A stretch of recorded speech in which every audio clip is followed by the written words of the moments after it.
If I asked you to give me a primer on the Pokemon Mewtwo, what would you tell me? That it was created by humans to be the strongest Pokemon, right? Sure. That is in the anime, and it's in several spin-offs. But I want you to think about this. Is that also Mewtwo's lore in the mainline games? More succinctly and to the point, where in the games does anyone directly state that Mewtwo was created by humans? Yes, the Pokédex says that.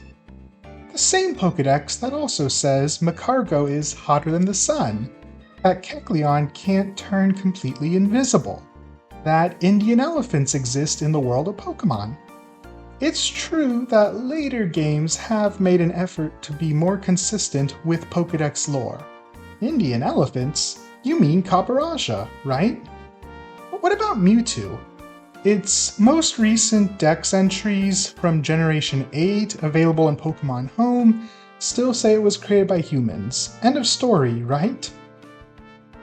Well, it would be if the games didn't directly contradict this.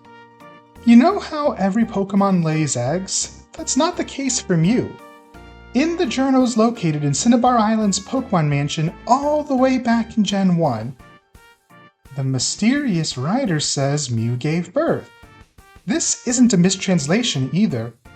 The Japanese translates more or less to Mew birthed a child. You can see my own personal attempt at translating that line. Literally, I think it means Mew birthed a child.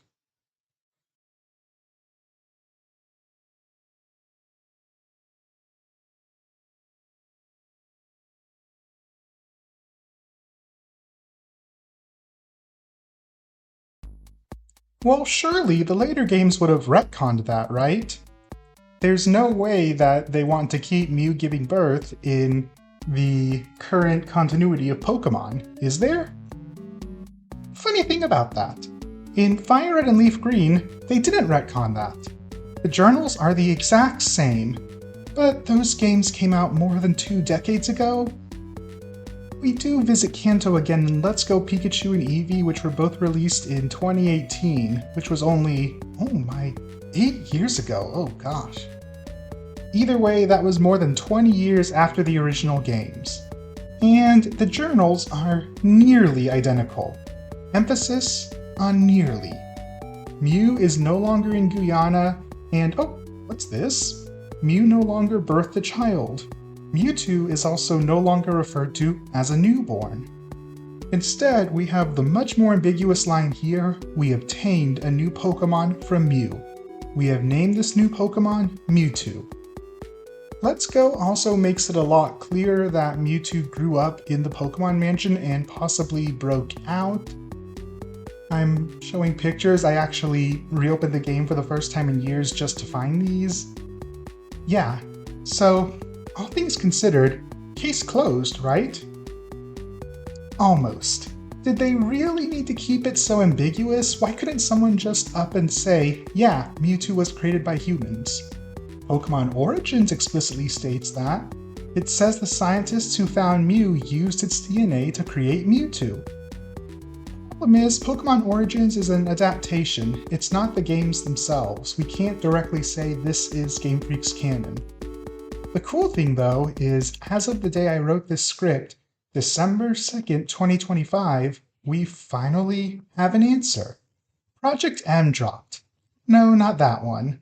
Project M, a mystery gift mission in Pokemon Legends ZA, revealed quite a bit of lore, including why Mewtwo was in X and Y in the first place and what it's doing in Lumiose, to give players without Pokemon Home a chance to use its Mega Evolutions. I'm not going to focus too much on the X and Y lore, I do think that's pretty interesting too, but I want to focus specifically on Mewtwo's backstory as we are told in-game by a person who is not the Pokédex. Once you capture Mewtwo, Mabel gives you this lore dump on where it's from. I do think it's pretty funny that we now have more lore on why Mewtwo was in a random cave in X and Y than we do what Diancie even is as of its own mission, but that's another story. Mabel explicitly states a scientist created Mewtwo. So problem solved, right? You're waiting for the other shoe to drop, you're waiting for a not exactly, but actually, yes, problem solved. This is notable because this is the first time in a mainline Pokemon game where anyone explicitly, directly states Mewtwo is an artificial Pokemon created by humans. However, I would like to note two other small fun facts you may not know unless you pay close attention or use a wiki. It's 2026 after all. Two separate possible retcons have given Generation 1 a more comprehensive story. We can now surmise both who created Mewtwo, who that scientist is, and how it factors into the plot of those games. Yes, Mewtwo is part of the plot of Red and Blue and its remakes, even though no one even mentions it until the postgame. The more tenuous link to who created Mewtwo comes from the Japanese version of Pokemon Emerald, where the faded text on Faraway Island hints Mr. Fuji, yes, that Mr. Fuji from Lavender Town, was there. Faraway Island is the only place in the entire mainline series where you can catch Mew in the wild, not counting glitches, and its interior somewhat matches the jungle mentioned in the Pokemon Mansion's journals. But that's not enough, so why am I so confident Mr. Fuji did it? Well, Blaine says something interesting in the postgame of Let's Go. You're the one who retrieved the key to this gym from the Pokemon Mansion. Did you see anything interesting while you were in there? That place still holds the remnants of my old friend's research. I don't know why that's the voice I did for Blaine. I'm a theater kid. What do you want from me? Now, considering the only friend we know for a fact Blaine has is Mr. Fuji, thanks to the picture of the two of them together in Fire Red and Leaf Green, I think we can surmise this friend is Fuji himself. Sure, it could be another, but Occam's razor is a really useful tool. Using the information we have available, what is the simplest solution? Therefore, with about as much info as Dark Souls item descriptions will give you, I think it is safe to assume Mr. Fuji created Mewtwo in the games. Because again, in the anime and Pokemon Origins both, it's pretty explicit that he was the one who did it. In the games, not so much. Again, those are adaptations. Mainline games, I'm looking at Game Freak's original vision. Now, here's the other interesting thing. Mewtwo is part of the plot of the Kanto games. You may argue that that's factually incorrect, because Mewtwo is an optional encounter in the postgame after Team Rocket's broken up. They never once mention it. So, that all makes sense. I don't inherently disagree, except I have a question for you. Why did Team Rocket attack Silph-Co? Well, it was to get the Master Ball, you'll say. And you're correct, I'll say. But then, I'll also say, you probably can't tell me what the Master Ball was for, can you? Why did Team Rocket want the Master Ball? You can guess, but they never tell you. The only real goals you get from Team Rocket are world domination. How is a Master Ball, one singular Master Ball, going to do that? You stop Team Rocket anyway before they can use that Master Ball for their nefarious goals. Now, enter Pokemon Ultra Sun and Ultra Moon, released in 2017. In the postgame, you battle a Giovanni from another universe where he won. He took over, he got everything he wanted, there was no one to stop him. You also fight other villains who won. They all have legendaries because those legendary Pokemon were part of their plans. Maxie needed Groudon to expand the land. Archie needed Kyogre to expand the sea. Lysander needed his legendary Xerneas or Yveltal, depending on the version you play, to power the ultimate weapon, and so on. But Giovanni has Mewtwo. He always has Mewtwo. This is not version dependent. And his entire team of Pokemon, all of them, they're in Master Balls, including Mewtwo. I think that when we put all this together, what we can surmise, what we can assume, infer, whatever you want to say, is that Giovanni attacked Silph-Co to get the Master Ball. He used the Master Ball to capture Mewtwo, and then he used Mewtwo to take over the region, the world, ultimately attempting to take over every dimension in the Ultra games. And that's only doesn't happen in these games because you stop him.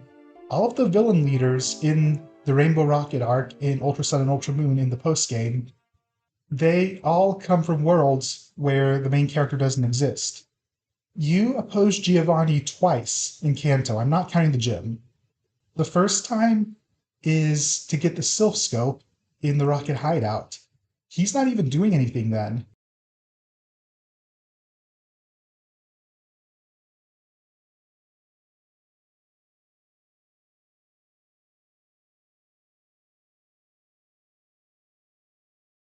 The second time is Sylph Cup. If you take out what you've done, that means your rival can't stop him. That one trainer with the Pidgeot who misses it all can't stop him. You are the one who stops him from getting the Master Ball. With the Master Ball, he captures Mewtwo and takes over. I'm repeating myself just to drive home the point, but it's all right there. So all this said, I think it is pretty clear that Giovanni planned to use the Master Ball to capture Mewtwo and take over Kanto and maybe even the world. But you're a kid who needs to get to the next gym, and Team Rocket's in the way. So you never find any of this out in the moment. He just says it's adult business, you're a kid. So, all things considered, here are 3 statements I think we can safely assume to be factual. Mewtwo was created by a human. Said human was Lavender Town's Mr. Fuji. And Team Rocket's master plan was to use the Master Ball to capture Mewtwo before you stop them. I think all 3 of those do apply to the mainline games, even though they are not directly stated. Again, until ZA in Mewtwo's case. I also don't think this was intentional, but I kind of love how you have to use 2 separate Kanto remakes with contradicting storylines to piece together Blaine is friends with Fuji, and then Blaine's friend created Mewtwo, therefore it was Fuji.